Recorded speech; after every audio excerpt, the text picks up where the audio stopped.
Hello students, welcome to maths class. Today again we are continuing with the same chapter, Understanding Quadrilaterals. Today's learning outcomes means after watching this video, you will be able to understand the concept of quadrilaterals, classify different types of quadrilaterals, and apply the properties of trapezium and parallelogram to solve different problems. Let's see what is quadrilateral. बेटा कल की video में हमने discuss किया था meaning of quadrilateral. It is made up of two words. One is quad. Quad means four and lateral. Lateral means sides.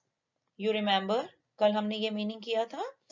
तो इसका जो itself name है वही क्लियर करता है कि quadrilateral क्या है. A closed plane figure bounded by four line segments, right? ऐसी closed figure जो चार line segment से बनी हो, that is known as quadrilateral. So in the adjoining figure, you can see a quadrilateral has four sides AB, BC, CD and DA. It has four vertices or you can say corners जिसको हम simple language में corners बोलते हैं. Vertex A, vertex B, vertex C and vertex D. Plural में हम इन्हें क्या बोलते हैं? Vertices. Right? Now it has four angles, angle A, angle B, angle C, angle D. Right? Now let's discuss the different elements of quadrilateral. The first is adjacent sides. कल भी हमने adjacent sides की बात की थी. ऐसी sides जिनमें एक common vertex होगा दोनों में. Two sides having common vertex are called adjacent sides. Suppose मैं ये B common vertex ले रही हूँ तो adjacent sides कौन सी हैं? This AB and BC. ऐसी दो lines जो एक common vertex के साथ join हो रही हो वो क्या है हमारी adjacent sides. Is it clear? Next आ जाता है हमारे पास opposite sides. So two sides of a quadrilateral without any common vertex are called opposite sides. चलिए यहाँ पे एक और ड्रॉ करके देखते हैं quadrilateral.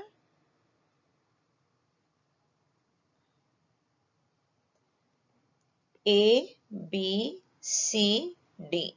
जिनमें कोई भी कॉमन वर्टेक्स नहीं होगा वो क्या माने जाएंगे? ऑपोजिट. जैसे यहाँ पे लीजिए AB साइड this one, इसके ऑपोजिट साइड कौन सी है? DC. In the same way, BC के ऑपोजिट कौन सी है? AD. They have no common vertex at all. Next आ जाता है हमारे पास adjacent angles, जो साथ साथ वाले angles हैं, जिनमें एक जो आर्म होगी that is common. ऐसे दो angles जिनमें एक common arm आ जाए, those are called adjacent angles. A pair of angles having a common arm are called adjacent angles. अब A और B क्या है? Adjacent है. B and C adjacent है. C and D adjacent है. Let's see.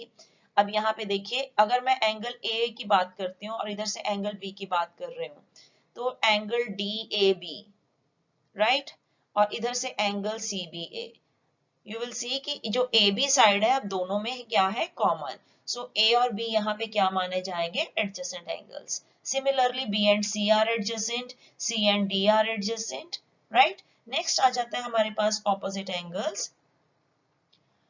जो adjacent नहीं होंगे, those are opposite. Two non-adjacent angles without any common arm are called opposite angles, right? सब यहाँ पे देखिए एंगल A के ऑपोजिट क्या होगा? Angle C. इनमें कोई भी कॉमन आर्म नहीं है, राइट? एंगल B के ऑपोजिट एंगल कौन सा होगा? Angle D. नेक्स्ट आ जाता है हमारे पास diagonals. The line segment joining a pair of opposite vertices. चलिए इस फिगर से क्लियर करते हैं, नीचे वाली फिगर से.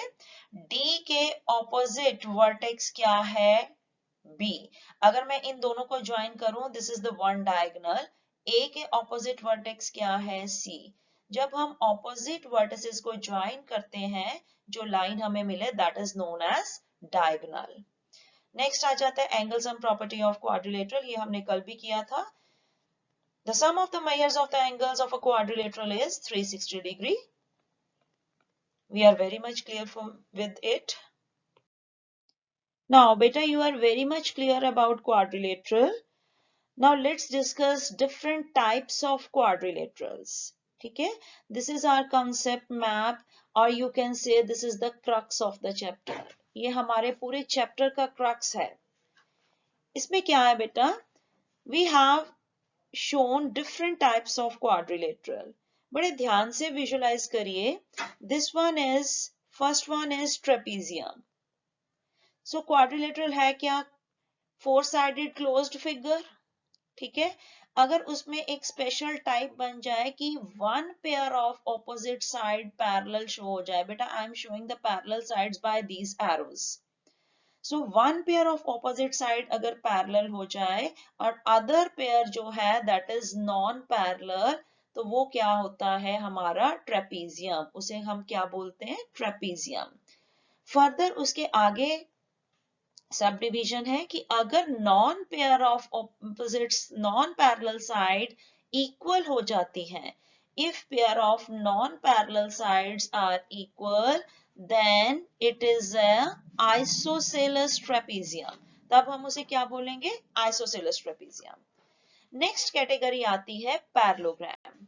अभी ट्रेपीजियम में हमने कहा कि one pair of opposite side parallel.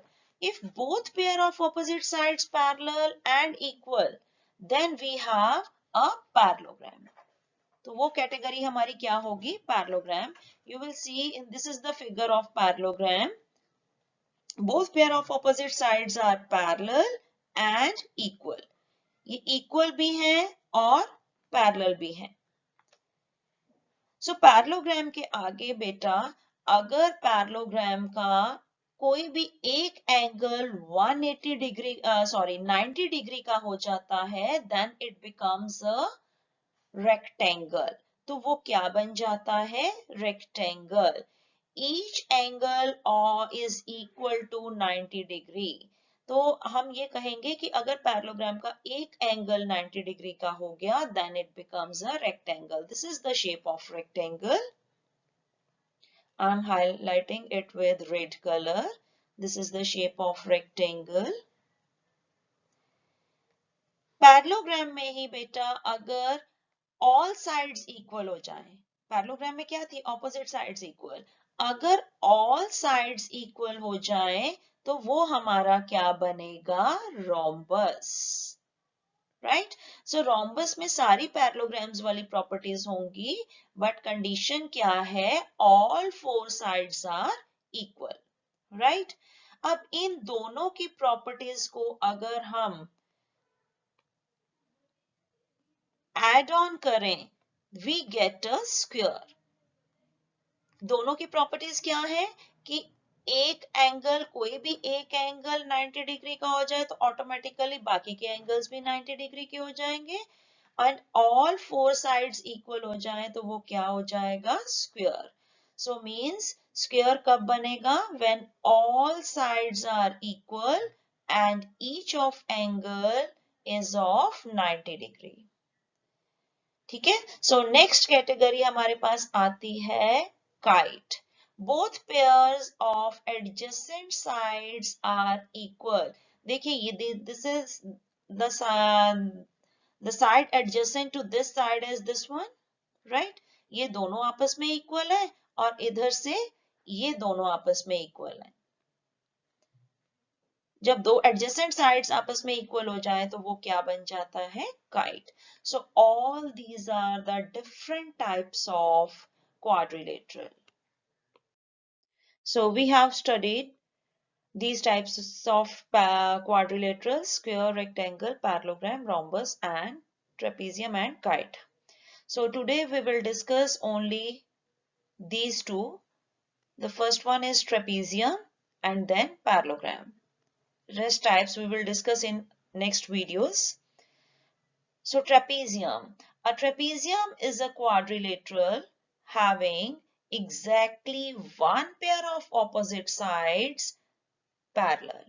जब किसी भी क्वाड्रिलेटरल में एक pair of opposite side parallel हो जाए तो वो क्या कहते हैं हम? It is a trapezium.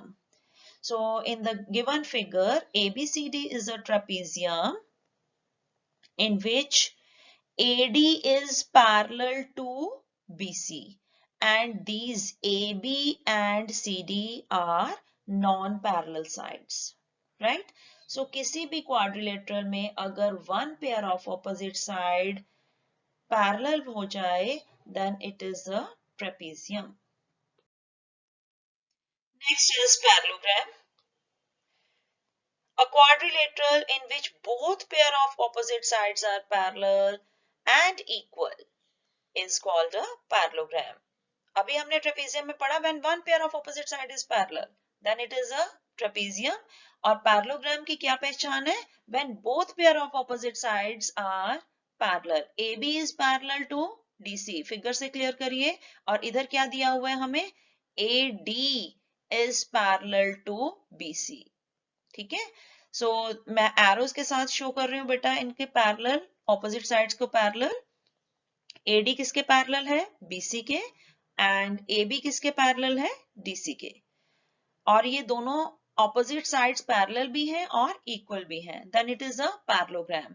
So we will use the sign for parallelogram is these two parallel lines with GN, right? So in parallelogram, opposite sides are parallel and equal. This is the first property. Next is opposite angles are equal. चलिए अभी हमने सीखा था कि opposite angles क्या होते हैं. Angle A के ऑपोजिट क्या होगा? Angle C.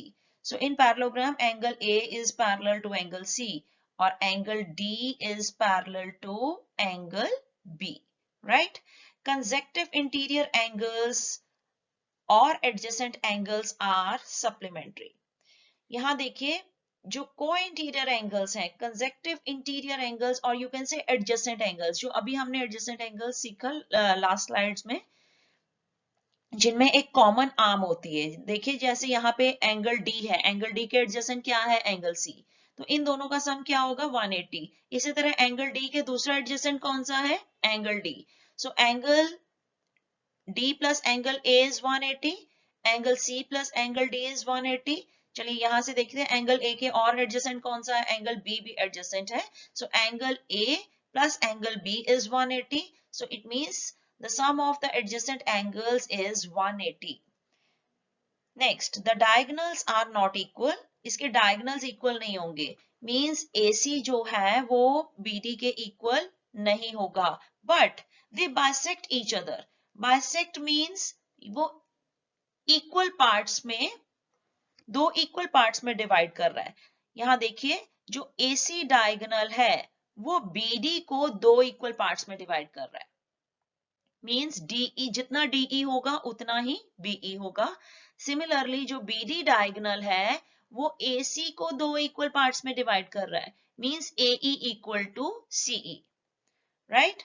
Next, each diagonal divides a parallelogram into congruent triangles. When we plot a diagonal AC, so our parallelogram is divided in two triangles. Which two triangles? यहाँ देखिए मैंने जैसे AC plot किया तो इसने दो ट्राइंगल्स में divide कर दिया. कौन कौन सा? एक तो ADC और दूसरा ट्राइंगल क्या बना? ABC. तो ये दो ट्राइंगल्स होंगे वो क्या होंगे? कॉन्ग्रुएंट होंगे. Right? Next, two diagonals divide the parallelogram in four triangles of equal area. जब दोनों ही डायगोनल दूसरा डायगोनल भी प्लॉट कर देते हैं, you will see from the figure our parallelogram is divided in four triangles, right? First, second, third, fourth. और ये चारों triangles का एरिया क्या होगा? Equal.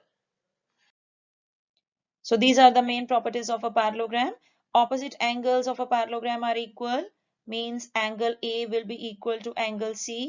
Angle B will be equal to angle D. Opposite sides of a parallelogram are equal and parallel. तो parallelogram की जो opposite sides हैं वो आपस में इक्वल भी होती हैं और पैरेलल भी होती हैं. AB is parallel and equal to CD. In the same way, AD is parallel and equal to BC. Next is diagonals of a parallelogram bisect each other. AC diagonal bisects BD and BD bisects AC. Bisect means two equal parts में divide करता है. Bisect, word bisect means it divides it into two equal parts. AC जो है वो BD को दो equal parts में divide करता है, means OB equal to OD होगा. In the same way, जो BD है वो AC को divide करता है दो equal parts में, means जितना OC होगा उतना ही OA होगा. Next we have the main result. कहते हैं in a quadrilateral, if one pair of opposite side is equal and parallel, then also it is a parallelogram. So किसी भी quadrilateral में अगर एक पेयर ही opposite जो पेयर है that is equal और parallel show हो जाए, then it will be a parallelogram. ठीक है, so we will apply these properties in our questions in next video. Thank you.